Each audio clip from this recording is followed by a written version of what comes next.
Hello and welcome to episode 45 of the Fierce Calling podcast. I'm your host, Doris Swift. I'm talking with women who share their experiences and what they've learned. We talk about how they're taking action where their passion, compassion, and conviction intersect, and how they're using their God-given gifts to impact the world for Christ. Because every woman of God has a fierce calling, and everybody has a story. So let's tell them to glorify God and share what we know. And I hope this podcast inspires, encourages, and challenges other women to step out of their doubt and into their fierce calling and use their God-given gifts to impact the world. In today's episode, An Unexpected Journey of Singleness, I'm talking with my friend, Kate Hurley. Kate shares her heart and journey of prolonged singleness, but there's so much more to her story that you really need to hear. Find out all about her book, Getting Naked Later, Making Sense of the Unexpected Single Life, which isn't just about purity. It's serious, humorous, and meets the reader right where they are with just what they need. We'll also talk about her upcoming book, Prodigal Mind, Change Your Story One Thought at a Time. Don't you love that title? She writes books about what's helped her so God can use them to help others. I know what Kate has to say will inspire you, encourage you, and challenge you. So listen in while I have a chat with Kate Hurley. Hello and welcome to another episode of the Fierce Calling podcast. Today I am excited to welcome my friend Kate Hurley. She is a singer-songwriter, worship leader, writer, life coach, and teacher based out of Asheville, North Carolina. She traveled the world for 14 years sharing her music and stories, and she's written 2 books, Getting Naked Later, Making Sense of the Unexpected Single Life, and Prodigal Mind, Change Your Story One Thought at a Time. Love those. She's also starting a sponsorship program to teach minority low-income youth free music lessons, which is amazing. So welcome to the show, Kate. Thank you, Doris. Thank you. Yeah, I just love everything about all of the ways you're using your gifts and talents that God has given you. And, He has given you so many ways to be able to minister, through your music and through your books and everything. So I am going to ask you if you could share a little bit about your story and how you're taking action where your passion, compassion, and conviction intersect. Yes, that's such a great question. I love that. Parts of my story is that I was a touring musician for about 13 years. I was with the group Enter the Worship Circle, which hasn't been around for about 10 years now. So older people know it, but younger people don't always know it anymore. But that was a huge blessing to be a part of that group. And I would travel, tour, I would speak and sing. I'm a songwriter, so I think I've made about 6 albums, I think.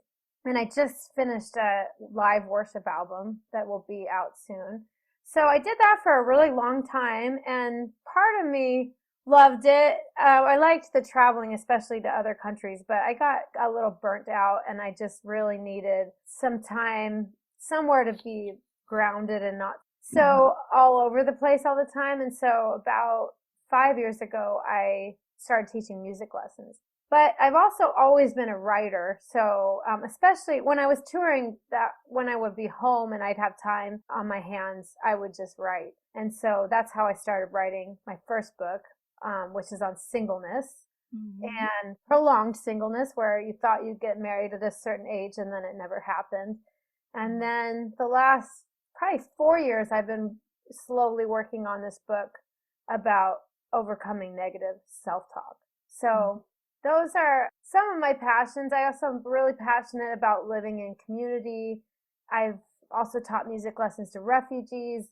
So I'm hoping to do that again. It's been a little bit complicated with COVID because the after-school program I was hoping to teach at is not running right now. But soon, hopefully, I will be teaching music lessons to low-income youth. But yeah, there's a whole bunch of passions in there. Yes, that is awesome. I love what you were talking about when you were saying, that you traveled and then it was time to get grounded and just take a step back and explore some of the other passions that you have, right? That continued with the music, but then you were able to reach different people doing that, with your music lessons and teaching and everything. So now the book that you wrote on singleness, that originally had a different title, right? Yes, well, it's kind of funny. It started out as a self-published book, and it was called Getting Naked Later Then. But then the publisher wanted it, but they thought the title might be a little too risque, so they changed it. Cupid is a procrastinator. And then 5 years later, they came back and said, "We want to relaunch this book because we love this book so much, but we want to have your old title again." So it went back to Getting Naked Later. So it's been through 3 titles, really. So, well, tell us a little bit about that book. And I know that it is about prolonged singleness. So kind of go into that a little bit for us and tell us about it. sure, yes. So I'm 45. I've never been married, although it looks like I'm probably getting married this year, which is kind of a miracle. Congratulations. Thank you. But and it's just been a huge, huge struggle in my life. I mean, we live in such a romantic centric culture, and so to navigate life when I thought I'd be married, like most of my friends were, 25, 26, and then into my 30s, into my late 30s, and then even into my 40s, it's just never happening with anybody I dated. And then also just the childlessness was very hard for me because I've worked with kids my whole life, so it's just been one of the hardest trials in my life. There weren't a lot of good resources for people like me. A lot of the books were either solely on purity, which is a part of it, but there's just so much more than just the purity.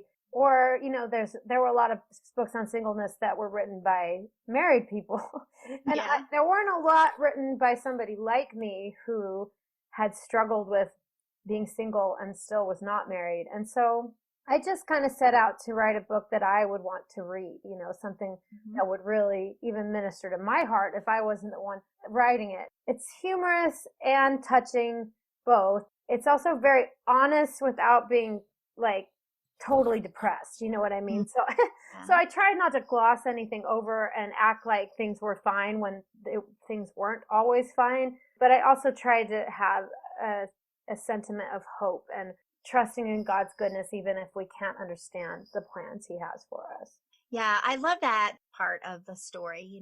It's always a blessing to hear the struggle, but yet the hope, that there is always hope. So what are some things that God has taught you during this journey? Yes, well, a lot of it was that it's okay to long and let go at the same time. Sometimes it's a paradox. Sometimes it's really hard to let go, and sometimes it's hard. Sometimes your longing is so deep that it's hard to let go. But there's kind of just this paradox where you can struggle and still trust in God. You can be honest about your feelings and still hold on to the goodness of God. And one of the stories in my book that is the first thing that came to mind when you talked about that was the story of Hannah, because Hannah was married, but her husband had another wife, and the wife had many children and she didn't have any, and it was really hard for her. And her husband would say, well, I'm awesome. Like, why don't you just love me and not be so longing for children? But she really longed for children. And so there's a scene where she goes to the temple and they think she's drunk, but I think it's because she was just so full of emotion, which maybe they weren't used to seeing that at church. And that's why they wondered why she was acting so strange.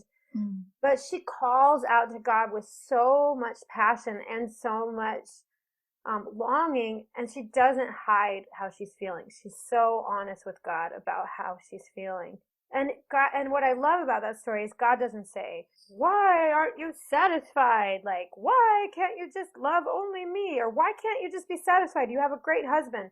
But God really hears her cry and it like empathizes with her. And it feels like he even is like, yes, this is hard. So he does end up giving her a son. And that son ended up being this ruler that kind of changed the way rulers did things. Before that, it was all judgment. After him, it was about prophecy. And so, like, her crying out to God with so much passion and so much honesty really was rewarded, and God had compassion on that and wasn't angry with her for the way that she felt. So Yeah. I think that's something he's taught me, that it's okay for me to be real with my emotions and my struggles, and that he loves me in that place. He's not angry with me there. He wants me to have joy and hope, but he also understands why I struggle. That is so encouraging for someone that's listening today. Those things that God taught you through this were amazing things that you're now sharing. And that's what we're called to do, share our story and share how God brought us through things, and, that it is difficult. And thank you too for the reminder that he has empathy. He is compassionate.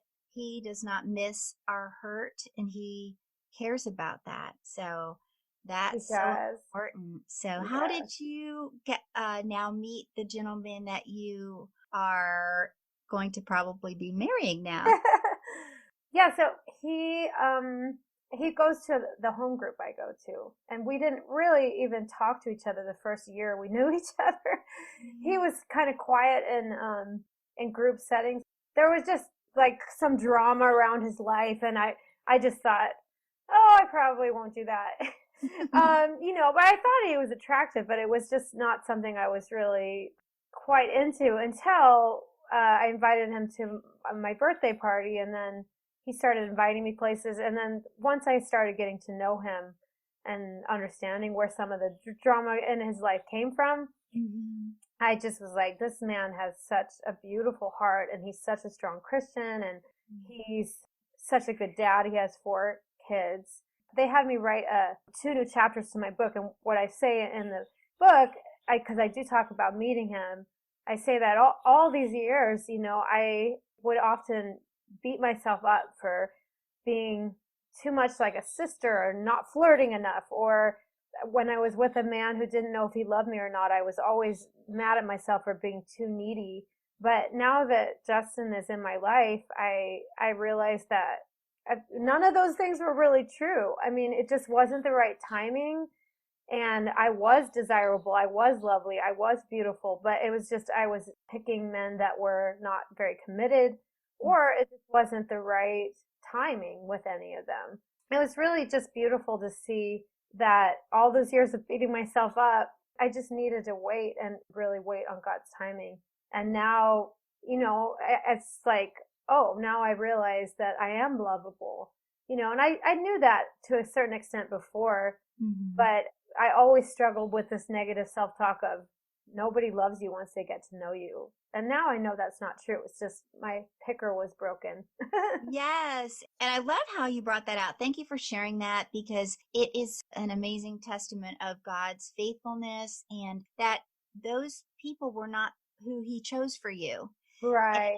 so, sometimes our waiting, of course, in the word, it says that one day is like 1,000 years and 1,000 years is one day or whatever. But to us, Yeah. it seems forever when we're waiting on something that, is our heart's desire. But I love how you shared all of that and how it kind of unfolded sweetly, and maybe when you were least expecting it or not really looking for that, it just kind of happened, which is Yes.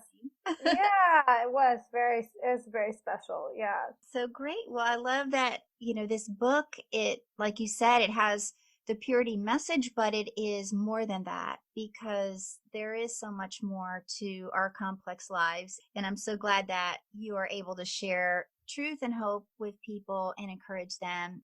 Like you said, sometimes it's just not God's timing. It's not the right person. And so we just wait on him. Because you said earlier you were learning to let things go. How did you say that? You hold on to it and also let it go? Long and let go at the same time. Yeah, that's amazing. That's precious. I love that. So, yeah, so thank you for sharing that story. I love that. It's such a great, like I said, testament of God's faithfulness. And I also love how the book that you wrote after, because for years it sounds like you were struggling with that lie of insecurity and, like you said, self-condemnation, and thinking it was all your fault. And it wasn't Right. your fault at Mhm. all, but it was just the lies that we believe. And Mhm. so this book that you now have to share that truth with people is amazing too. So tell us a little bit about that book. I know you've kind of touched on it already, but I love the title. So go ahead and tell us some more. Yes. Okay. Yeah. So, again, I think I wrote this book almost as a healing balm for my own soul. I went on a solitude retreat and I just felt like God spoke to me so much about how I was kind to everyone in my life except myself. And I had been really thinking about writing another book, and I realized this is what I want to write my book on. I want to write about self-compassion and also negative self-talk. I don't even know how the idea came to me, but basically the gist of the book is that we all have these stories that are inside of us. Our minds are almost like a backdrop, and then we have these stories that are written. Our parents write them, our peers, what we watch, what we listen to, and especially what we believe creates this story almost like a play in our minds. And that story that we believe is the lens that we see the world through. And then there are these different characters that play a part in this story. And the characters are kind of different personifications of this negative self-talk that we have, different forms of negative self-talk.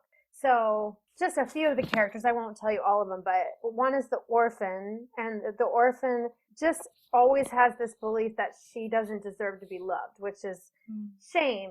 Shame, guilt says I did something wrong. Shame says I am something wrong. So the orphan intrinsically believes that she doesn't deserve to be loved. And so she struggles with being vulnerable, kind of like hides away.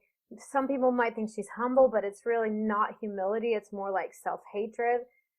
So that's the orphan. And then there's this whole family of bullies who are this negative self-talk characterization. So there's Mrs. Self-Critical.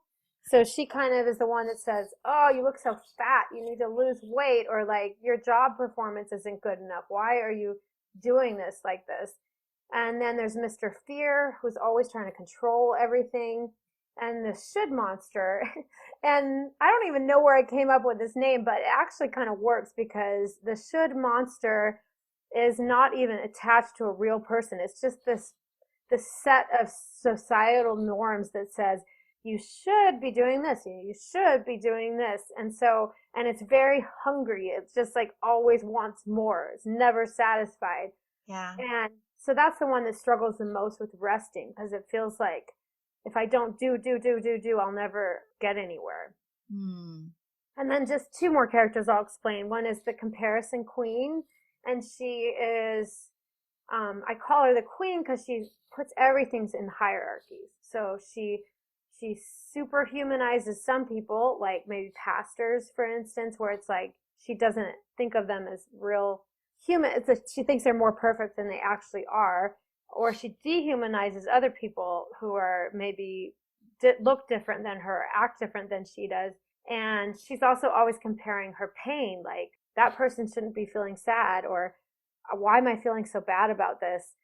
She compares everything, the way she looks, the way she does a job, if she's a good mom, all those things. She just compares. So that is one. And then the most important character is the compassionate friend.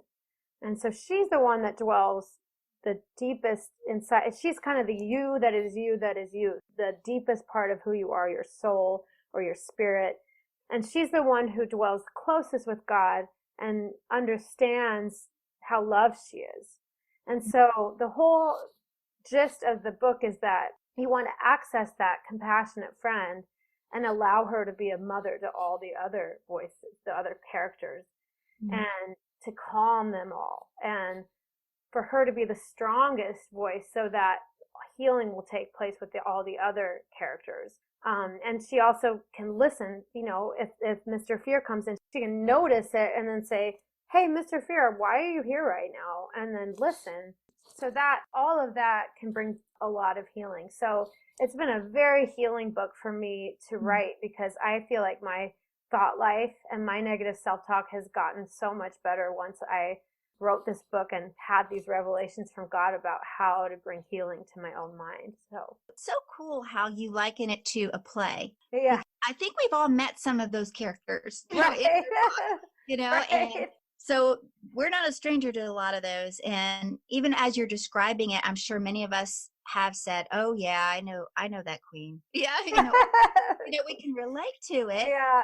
And just like people like Brene Brown and other people have said that we do tell ourselves these stories that are not Mm, really true, or we try to second guess our own decisions or what we think because we feel like our decisions aren't valid or our voice doesn't matter or something, which is not mm. true.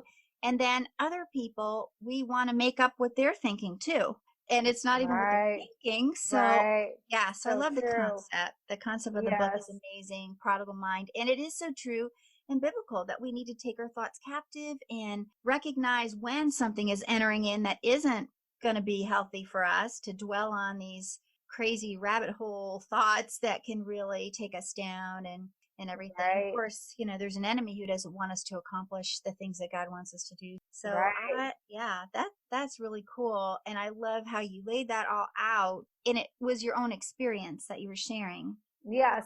Yeah, It I was basically healing. came up with the characters because they were all characters in my own mind that were saying their piece in my mind, and that Yeah. that were these characters that I struggled with in my own soul. So, Yeah. And sometimes naming things is so helpful too. Like when you said recognizing fear, of course you call him Mr. Fear or whatever, but that is good to recognize when fear comes, because is it healthy? Am I experiencing fear because there's something I need to be alerted to? Is it something that's good? Or is it just I'm just in fear, which is the fear that is not of God, which is, not to be fearful, do not fear, that kind of thing, because he tells us not to do that. Yeah. So I guess that we'll need to get the book and your story one thought at a time. So one thought at a time. That sounds amazing because we want to take things one step at a time. that's right. Yes, and so much of healing comes from when you become a compassionate observer of Mm-hmm. your inner landscape. Mm-hmm. Not necessarily like angry, like I hate that part of myself, but like why is that part of myself there? And I think a lot of healing comes when you just ask God, like, please help me observe when my thoughts are going downhill, because what you think will so much bleed out into the way you live. And so if you can change your thoughts, you can change your actions as well. Yeah, absolutely. That's a great point. And that's so good to be intentional about that and asking God to help when these thoughts come about, and let him help before it all kind of goes haywire, and drags Right. us down. And like you said, it affects other people around us, in the world around us, and all of that. So is that actually out or will be out? Right now, I still have a book agent from my last book, and we are looking for a publisher. So Cool. you can all pray for a publisher. Yeah. My book agent loved it and was so excited about it, but then we got quite a few rejection letters, and all of them said, this is so good. This is like really well written. It's a great concept, but she doesn't have enough of a following, which is kind of what happens with publishers. They want you to have like 100,000 people who know you exist. I'm like, that's a lot of people. How do I do that?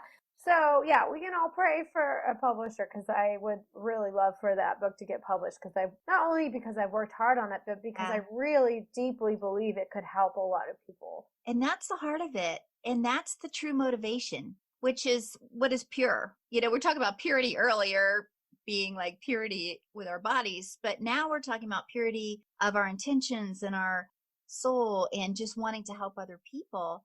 And Yes. that's the purpose of this book. And you know what, Kate? There are way over 100,000 people that need to hear this story, that need to read it. Yes. So, yeah, so we will all pray. I would ask that the listeners would also join us in prayer together, because prayer together is a powerful thing, that God will just lead you and your agent to the right publisher who's going to say yes to your project, who knows and sees that it has potential. Yes. I'd be so happy if that happened, but Should- if it doesn't happen, I'll probably self-publish it, but Yeah. Either yeah. way, it's getting out there. Yes.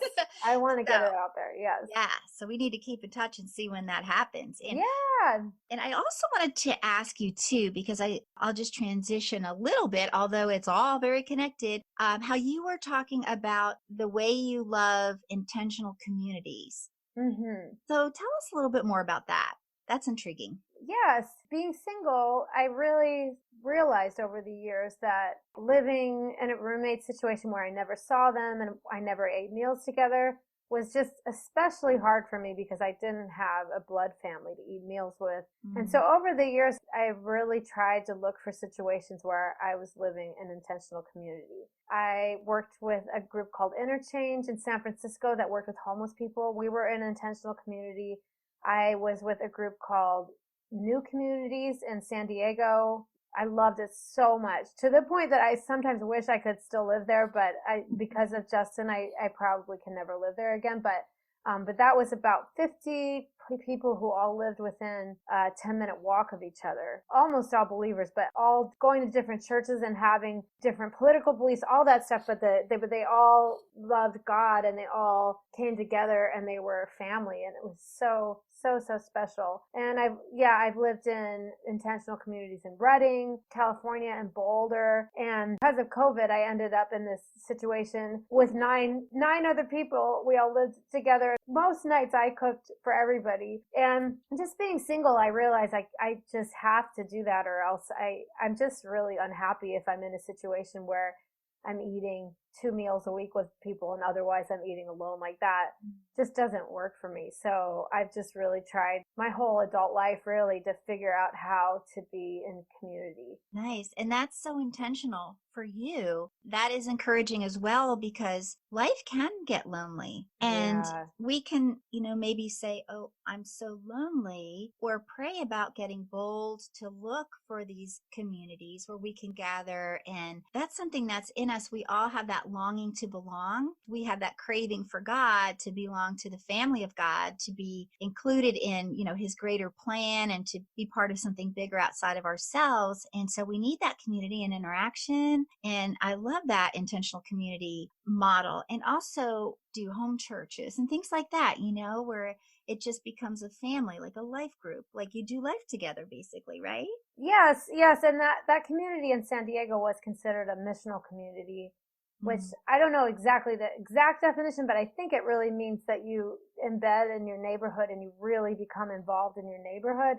And you bring the love of Christ to your community by living in community, but also finding neighbors that aren't Christians and doing everything you can to make their lives more beautiful and to bring just any way they can bring beauty there. Yeah, the one in San Diego, there was people did several different ministry within the neighborhood. Like there was a halfway house that a lot of people did ministry at. And then several of us, including me, worked at a refugee center nearby.